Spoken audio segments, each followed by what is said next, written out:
ሰላምታችን በያላችሁበት ይድረስ። የተወደዳችሁ የቻናላችን ቤተሰቦች የዕለቱን የረፋድ አዳዲስና የተመረጡ መረጃዎች ወደ እናንተ ማድረስ እንጀምራለን። የሸዋ ጀግኖች ከአዲስ አበባ አፍንጫ ስር ታላቅ ጀብድ ፈጽመዋል። በላይ ዘለቀ እዝ ከአለፋ እስከ አዳኝ አገር ጫቆ በዘለቀው ተጋድሎ ያልተሰማ ገድል ሰርቷል። በአማራ ሳይንትም ለተከታታይ ቀናት ከአገዛዙ ኃይል ጋር ትንቅንቅ እያደረገ ነው። ፋኖ ነህ በሚል በጭምብል ለባሽ የብልጽግና ደህንነቶች ስለታፈነ ታዋቂ ምሁርም መረጃ ይዘናል። በደብረ ታቦር አቅራቢያ ከትናንት ረፋድ 4 ሰዓት ጀምሮ እስከ ምሽት 2 ሰዓት የዘለቀ ጠንካራ ውጊያ ተደርጓል። ይህንን ውጊያ የመሩት የሜጀር ጀነራል ኡባንታ አባተ ተወርዋሪ ክፍለ ጦር ዋናና ምክትል ወታደራዊ አዛዦችም አርበኛ ተመስገን ኡባንታ አባተና አርበኛ ደርሶ ይሆኔ የጉና ክፍለ ጦር ዋና ሰብሳቢና ምክትል ወታደራዊ አዛዥ አርበኛ ወንዷንታ አሰፋና አርበኛ ኢንጂነር አበራ ንብረቱ ናቸው። ጀግኖቹ ሙሉ ቀን የፈጀውን ውጊያ በብቃት መርተውታል። ከባህር ዳር የመጣው ግትልትል መከላከያ፣ ፌዴራል ፖሊስ ኮማንዶና ሙሉ የቡድን መሳሪያዎችን በሜጀር ጀነራል ኡባንታ አባተ ተወርዋሪ ክፍለ ጦር አፈር ከድሜ ሲቀላቀሉ ውለዋል።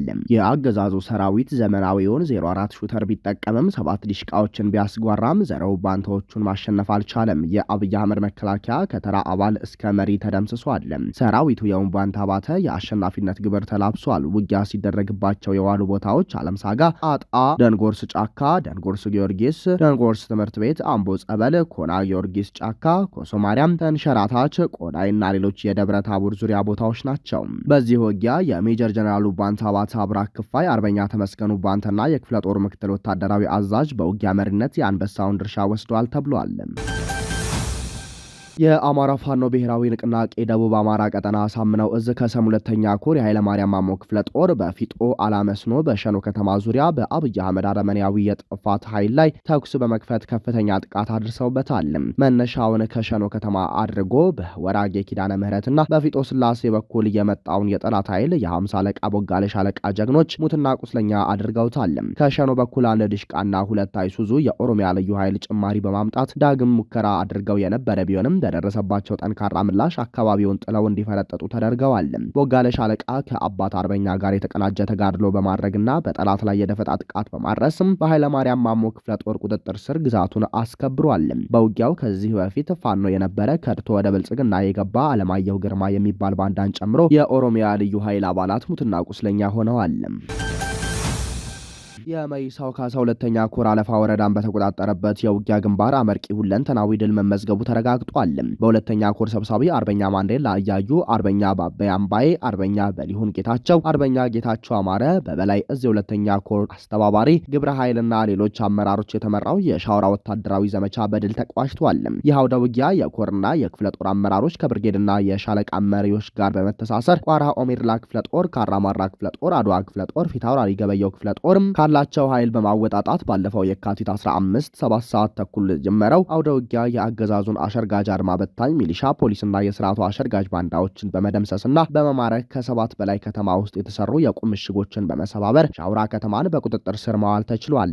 አብይ አህመድም የሚተማመንበትና የሚያድነው እንደ ማስፈራሪያ የሚጠቀምበት የድሮን ጥቃት ለማድረስ የሚችለውን ያህል ሙከራ ቢያደርግም ክንደ ነበልባሎችን የመይሳው ካሳ ልጆችን የሚያቆማቸው ግን አልነበረም። እንዲሁም ይህ አውደ ውጊያ የተሳካ እንዲሆን አፋብን ጎንደር ጠቅላይ ግዛት እዝ በጌምድር ክፍለ ጦር ጣና ብርጌድ ወደ ቀጠናው ተጨማሪ የጠላት ሰራዊት እንዳይንቀሳቀስ መስመር ቆርጠው በመዘርጋት ለውጊያ ድጋፍ በተጠንቀቅ ቆመዋል። እንደ ነበልባሎቹ ጠላትን ከሻውራ ከተማ ጠራርጎ በማስወጣት የካቲት 16 ቀን 2018 ዓ.ም በየስርቻው የተደበቀውና ለማምለጥ የሞከረውን የአገዛዙን አሸርጋጅ ቡድን በየገባበት እየተፈለገ እጅ ያልሰጠውን እርምጃ በመውሰድ ከሞት ያመለጠው የብልጽግናው ካቢኔና ባንዳ ሰራዊቱ በእግሩ እየማቀቀ ወደ ባህር ዳር ፈርጥጦ ሲያመልጥ በየቦታው በእጁ የያዘውን ትጥቅና ስንቅ እያዝረከረከ እንዲሁም ሙትና ቁስለኛ መሸከፍ ባለመቻሉ የአካባቢው ማህበረሰብ ሁለቱንም ቀን በየቦታው በየምሽጉ የወደቀውን አስከሬን ሊቀብር ችሏል።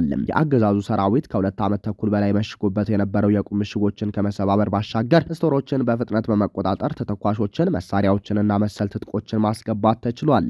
የአገዛዙ ስርዓት የፋኖ ቤተሰብ በማለትና በውሃ ቀጠነ ለስርዓቱ አልተመቹኝም በሚል ያሰራቸው ከ45 በላይ ንጹሃን ተፈተዋል። 231 በላይ የጠላት ኃይል ተደምስሷል። የወረዳው ከፍተኛ አመራሮች የፖሊስ ፖሊስ አዛዡ ዋና ኢንስፔክተር ውባንተ ይርሳውና ወንጀል መከላከል ኮማንደር ገብሬና በጊዜው አብረው የነበሩ የፖሊስ አባላትና የሚሊሻ ጽህፈት ቤት ኃላፊው ጌታነህን ጨምሮ ሌሎችም ተደምስሰዋል።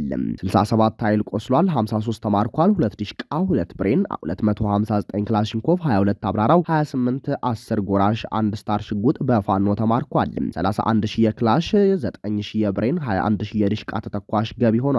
700 የክላሽ ካዝና፣ 50 ወታደራዊ ኮዳ፣ 100 ወታደራዊ ሻንጣ፣ 2 የረጅም ርቀት ወታደራዊ መገናኛ ሬዲዮ፣ የአገዛዙ ሰራዊት የሚጠቀምባቸውን ሙሉ ቁሳቁስና 2 ተሳቢ ጭነት የሚወር ሬሽንም ተይዟል።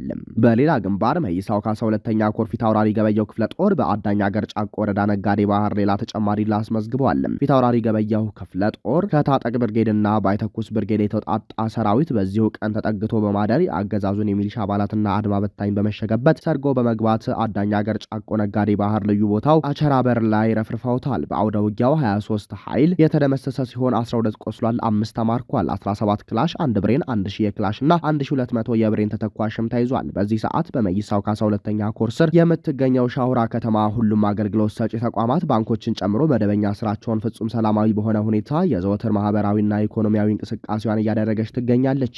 የአፋብን በላይ ዘለቀ እዚህ የአብይ አህመድ አሽከሮች በፋኖ የቀረበውን የይቅርታና የምህረት እድል እየተጠቀሙና ከእርስ በርስ የማጨራረስ ሴራ በመራቅ እንዲመጡ በድጋሜ ጥሪ አቅርበዋል። ፋኖን ክንድ መቋቋም ያቃተው የአገዛዙ ኃይል ንጹሃኖችን በመግደል ሀብት ንብረት በማውደም ጥብቅ ደኖችን ጨምሮ ፓርኮችንና ታሪካዊ ስፍራዎችን በእሳት አቃጥሎ በማውደም የሚፈጽመው የበቀል እርምጃ ተባብሶ ቀጥሏል። በአፋብን ምኒልክ እዝ ንጉስ ሚካኤል አሊኮር ሳጅን አባናዶ ክፍለ ጦር በተከታታይ ቀናት ባካሄደው ውጊያ የጠላት አከርካሪን በመስበል አንጸባራቂ ድል መቀዳጀቱ ታውቋል። ተጋድሎ የተደረገው በምስራቅ አማራ ቀጠና ምዕራብ ወረዳዎች መካከል አንዷ በሆነችው በአማራ ሳይንት ወረዳ ልዩ ስሙ በለጩማ ተብሎ በሚጠራው አካባቢ ላይ ነው። በዚህ አውደ ውጊያ ሳጅን አባናዶ ክፍለ ጦር ስር 4ኛ ሬጅመንት አባላት በወሰዱት ጸረ ማጥቃት እርምጃ ከ32 በላይ የብልጽግና መከላከያ ሰራዊት አባላት ሙትና ቁስለኛ መደረጋቸውን የክፍለ ጦሩ ህዝብ ግንኙነት ክፍል በላከው መረጃ አሳውቋል።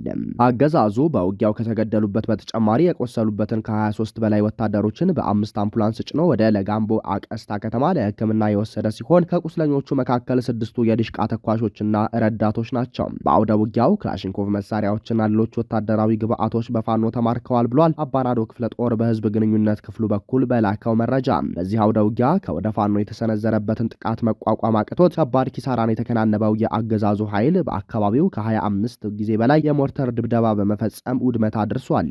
የሞርተር ጥቃቱ የተፈጸመው የአካባቢውን አየር ንብረት ለመጠበቅ ማህበረሰቡ የደን ችግኞችን ተክሎበት በነበረ ማሳ ላይ ነው ተብሏል። የአማራ ህዝብን መከራ በወጉ ከተረዱ ምሁራን መካከልና በአገዛዙ በሽብር ወንጀል ተከሰው ከተያዙ የፖለቲካ እስረኞች መካከል ዶክተር ሲሳይ አውግቸው ይገኝበታል። ለ3 ዓመታት ያህል በእስር ላይ የቆየው ዶክተር ሲሳይ በትላንትናው ዕለት በዋስ ተፈቶ ከእስር ቤት ሲወጣ በድጋሚ መታሰሩ የቤተሰብና ከማረቢያ ቤት ምንጮች ተረጋግጧል። የፌዴራል ከፍተኛ ፍርድ ቤት ልደታ የጸረ ሽብር ወንጀልና የህገ መንግስት አንደኛ ምድብ ችሎት ዶክተር ሲሳይ በ100,000 ብር ዋስ እንዲወጣ ብይን መስጠቱን ተከትሎ በትናንትናው ዕለት ከቂሊንጦ ማረፊያ ማዕከል ተፈቶ ሲወጣ የፌዴራል ፖሊስ በር ላይ ተጠልፎ እንደወሰደው ታውቋል።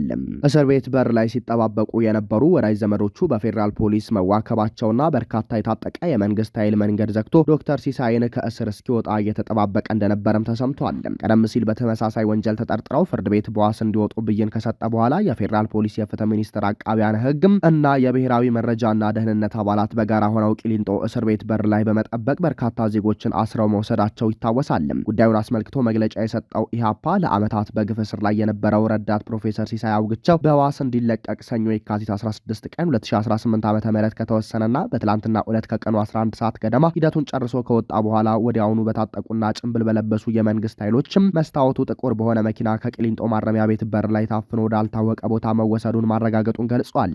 የኢትዮጵያ ህዝባዊ አብዮታዊ ፓርቲ ኢህአፓ ብልጽግና ሰላማዊ ዜጎች፣ ፖለቲከኞችን፣ ጋዜጠኞችና የሰብአዊ መብት ተሟጋቾች ላይ የሚፈጽመው የግፍ እስር አልበቃ ብሎትም በተደጋጋሚ አፈናዎችን ማድረጉ ተመልክቷል። ፓርቲው መንግስት ያፈነው ረዳት ፕሮፌሰር ሲሳይ አውግቸው በአስቸኳይ በሙሉ ደህንነት እንዲለቀቅና አሁንም በግፍ እስር ላይ የሚገኙት ዜጎች ያለምንም ቅድመ ሁኔታ በአስቸኳይ እንዲፈቱ በጽኑ አሳስበዋል።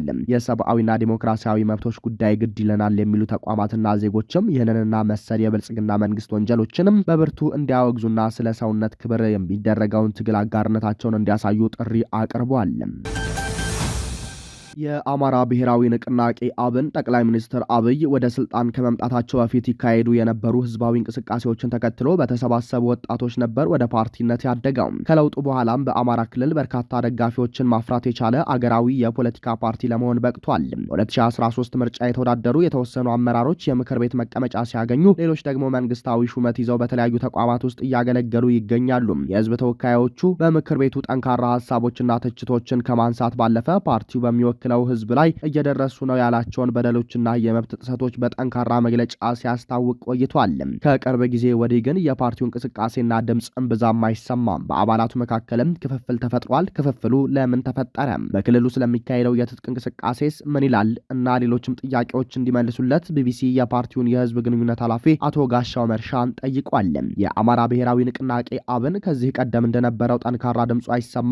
አብን አሁን ምን ላይ ነው ያለው በሚል ለቀረበው ጥያቄ አቶ ጋሻው አብን አለ፣ በጥሩ ቁመና ላይ ነው ያለው። በቅርቡ ጉባኤ አካሂደናል፣ አዳዲስ አመራሮችን መርጠናል፣ የነበሩትንም ቀጥለዋል። ስለዚህ በጥሩ የድርጅታዊ ቁመና ላይ ነው ያለው። በአሁኑ ወቅት በኢትዮጵያ ፖለቲካ ውስጥ ከፍተኛ መሳከር ስላለና ግጭት የሚካሄድበት ስለሆነ እኛ የምንንቀሳቀስበት አካባቢ ደግሞ ለ3 ዓመት ገደማ በግጭት ውስጥ ነው ያለው።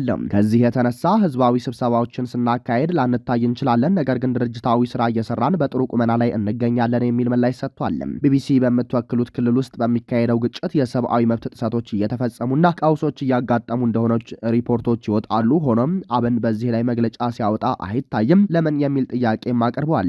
አገሩ ሰላም በሰላም ነው፣ ፍቅር በፍቅር ነው እያልኩ አይደለም። ትግራይ፣ አማራ፣ ኦሮሚያ፣ ጋምቤላ፣ ቤኒሻንጉል ጉሙዝ እንዲሁም በየቦታው ግጭት አለ፣ ግን አጠቃላይ የአገሪቱ መገለጫ አይደለም። የተወሰነ ኪስ ቦታዎችና ወረዳዎች ላይ ግጭት አለ። ለምሳሌ አማራ ክልልን ብንወስድ ከ95 በመቶ በላይ ያለው አካባቢ ሰላም ነው። ግጭቱ በከፍተኛ ሁኔታ ስለሚጮህ አገሩ በሙሉ ችግር ውስጥ ያለ መስሎ ስለሚታይ ነው እንጂ ኪስ ቦታዎች ላይ ነው ግጭቶች ያሉትም። እነዚያ ቦታዎችም ላይ ቢሆን አስፈላጊ ነው የሚል እምነት የለንም ሲል ተደምጧል። ቢቢሲ ጥያቄውን ሲቀጥል ቀደም ብለው የቀድሞ የፓርቲ አመራሮች በጉልበት በትጥቅም ቢሆን መንግስትን መገልበጥ አለብን ብለው የሚያምኑ ኃይሎች ነበሩ ሲሉ ከሰዋል። በአማራ ክልል በሚካሄደው የትጥቅ ግጭት ውስጥ እነዚህ የቀድሞ የፓርቲው አመራሮች እጃቸው አለበት ወይም ምክንያት ናቸው ብላቸው ታምናላችሁ ብሎ ጠይቆታል። ጋሻው መርሻ በምላሹ እሱን መንግስት ያጣራ፣ እሱን አላልኩም፣ እሱን መንግስት ነው ማጣራት ያለበት። እኔ ፖለቲከኛ ነኝ፣ የፖለቲካ አስተያየት ነው የምሰጠው እንጂ ከዚህ ታጣቂ ጀርባ እገሌ ነው የሚያደራጀው የሚል ሀሳብ የለኝም። ነገር ግን በአማራ ክልል የሚደረገው ትግል የትጥቅ ትግል ነው ብዬ አላምንም። የሻቢያና የወያኔ የውክልና ጦርነት ነው የሚል በጣም ጽኑ አቋም ነው ያለኝ ብሏል። ቢቢሲም በዚህ ድምዳሜ ላይ የደረሳችሁት በምን ምክንያት ነው? መንግስት ስለሚል ነው ወይስ ተጨባጭ መረጃ አላችሁ የሚል ጥያቄውን አስከትሏል። ጋሻው በዚህ ጥያቄ ጋዜጠኛዋን ወገንተኛ ነሽ ብሏታል። ጋዜጠኛዋም ቢቢሲ ወገንተኛ አይደለንም፣ ጥያቄ ነው የጠየቅኩት፣ ተጨማሪ መረጃ አላችሁ ወይ ብላችኋለችም። ጋሻውም እኔ እዚህ ሀገር ነው የምኖረው፣ የዚች ሀገር እያንዳንዷን እንቅስቃሴ የማውቅ ሰው ነኝ። ላለፉት 20 ዓመታት የፖለቲካ እንቅስቃሴ ውስጥ እያንዳንዷን መውጣት መውረድ ተከታትያለሁ፣ ተሳትፌያለሁ። መንግስት ለሚል ነው ወይ ብለሽ መጠየቅሽ ለእኔ ስድብ ነው። መንግስት ሰዎች ናቸው እንደኔ። አማራ ክልል ውስጥ በሚደረግ ውጊያ ላይ የሻቢያና የወያኔ ሰዎች ይማረካሉ። የአማራ፣ የኦሮሚያ፣ የጋምቤላ፣ የቤኒሻንጉል ጉሙዝ እንዲሁም ሌሎች ታጣቂዎችም ኤርትራ ሄደው ትግራይ ሄደው ሰልጥነው ይመጣሉ። መሳሪያ ይላካል፣ ይያዛል። እዚህ እኮ ነው ያለነው። ይህ ተጨባጭ ማስረጃ አይደለም እንዴ? ወስጄ ላሳይሽ እንዴ? የምን ተጨባጭ መረጃ ነው የምትይኝ? ቢቢሲ አማርኛ ለወያኔ የሚያደላ ሚዲያ ነው። እንዲያውም የህወሓት ሚዲያ ሴንተር ነው። እውነትን እንነጋገር ከተባለ ካለ በኋላ በቁጣ ስልኩን ዘግቶ ጠፍቷል። ጋሻው የፖስታ ባለስልጣን ምክትል መሆኑ ይታወቃል። በኦሮሚያ ክልል በምስራቅ አርሲ ዞን መርቲ ወረዳ ፈርቀሳ ቀበሌ በተፈጸመ የተቀናጀ ጭፍጨፋ የዜጎች ህይወት ማለፉን እናት ፓርቲ ገለጸ። ፓርቲው ባወጣው መረጃ እስካሁን 4 ሰዎች የተገደሉ ሲሆን 2 በጠና ቆስለዋል። 2 ተይዘው ተወስደው የደረሱበት አልታወቀም። ከ10 በላይ ቤቶች ተቃጥለዋል። የገበሬው የእህል ጎተራን ጨምሮ በርካታ ንብረት ወድሟል። ገዳዮች ቀብር ጭምር ከልክለው ነበር የሚሉት ምንጮቻችን አሁንም በቅርብ ርቀት ላይ ሆነው የገበሬውን በሬ እያረዱ እየበሉ እየጨፈጨፉ ነው። ከልካይም ቀጭም የለም። ግድያው የሃይማኖትን ለይቶ የተፈጸመ ነው። ህዝቡ ራሱን እንዳይከላከል በመንግስት መሳሪያውን እንዲያወርድ ተደርጓል። እጃችንን አጣጥፈን ሞታችንን መጠበቅ ሆኗል ኑሯችን ብለዋል ነዋሪዎችም። መንግስት ህዝቡን የመጠበቅ ስራውን ቢረሳው የአካባቢው ማህበረሰብ በህጋዊ መንገድ ታጥቆ ራሱን እንዲከላከል አማራጭ ይቅረብለት በሚል በተደጋጋሚ ብንወተውተውም ሰሚ አልተገኘም ብለዋል። ፓርቲው ግድያውን በጽኑ ያወግዛል። ለሞቱትም እረፍተ ነፍስን እየተመኘን ለአካባቢው ማህበረሰብ መጽናናትን ይመኛል። ተይዘው የተወሰዱ ያለምንም ቅድመ ሁኔታ እንዲለቀቁና ህዝቡ በህጋዊ መንገድ ተደራጅቶ ራሱን እንዲከላከል ሁኔታዎች በፍጥነት እንዲመቻቹለት በጥብቅ አሳስቧል። በሱሉልታ ከተማ በ40 ሄክታር መሬት ላይ የተገነባው በቀድሞ አጠራሩ የመለስ ዜናዊ አካዳሚ አሁን ደግሞ የአፍሪካ አመራር ልህቀት አካዳሚ በመባል የሚታወቀው ተቋም በርካታ ስልጠናዎችን በማስተናገድ ይታወቃል። በአቶ ዛዲግ አብርሃ የሚመራው ተቋም ግንባታው 2.2 ቢሊዮን ብር የፈጀ ሲሆን ኢትዮጵያ ውስጥ ካሉ ግዙፍ የሚባሉ ህንፃዎች አንዱ ነው። ሚዲያችን አሁን የደረሰው መረጃ እንደሚጠቁመው ተቋሙ ከአንድ ወር በፊት ሁሉን ሰራተኞች ላልተወሰነ ጊዜ እረፍት እንዲወጡ አድርጓል። ይህ እርምጃ ዘወትር ሚዲያ ላይ በሚቀርቡት የተቋሙ አመራሮች ያልተነገረ ቢሆንም ሚዲያችን ከመንግስት የመረጃ ምንጮችና ከሰራተኞች እንዳረጋገጠው ድንገተኛ በተባለ በዚህ እርምጃ ሁሉም ሰራተኞች የግዳጅ እረፍት እንዲወጡ ተደርገዋል።